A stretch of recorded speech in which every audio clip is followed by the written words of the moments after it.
Hi విను. నా చిన్నప్పటి నుంచి ఇప్పటివరకు ఎప్పుడు చూడలేదండి సిబిఎస్ఈ బోర్డులో ఎడ్యుకేషన్. సిబిఎస్ఈ బోర్డు అనేది సెంట్రల్ గవర్నమెంట్ అండర్లో ఉండే ఒక ఎడ్యుకేషన్ సిస్టమ్. దాని మీద పవర్స్ అన్నీ ఏంటంటే ఒక ఎడ్యుకేషన్ మినిస్టర్కి ఉంటుంది. కానీ ఇంత పొలిటికల్ ఇంటర్ఫియరెన్స్ ఎప్పుడు చూడలేదండి. This for true. సో ఈ గవర్నమెంట్ వచ్చిన తర్వాత ఏంటంటే సిబిఎస్ఈని కూడా వాళ్ళే కంట్రోల్ చేస్తున్నారు. చేయొచ్చు కాదంటలేదు, కానీ ఎంతవరకు మీకు విషయం తెలుసా? 9th, 10th social text books ఇంకా రిలీజ్ చేయలేదు. రీసెంట్గా ఇప్పుడు మార్కెట్లోకి వచ్చింది. సిబిఎస్ఈ స్కూల్ స్టార్ట్ అయ్యేది ఎప్పుడు తెలుసా మీకు?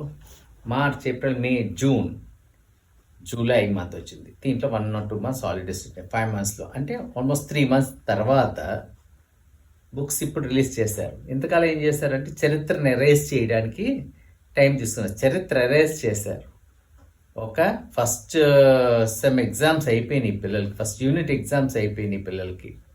ఏం రాశారో తెలియదు. ఇప్పుడు మళ్ళీ పాఠాలు ఇప్పుడు మొదలుపెట్టారు జూలై మంత్ నుంచి. తర్వాత ఫైనల్ ఎగ్జామ్స్ వచ్చేస్తాయి ఫెబ్ కల్లా.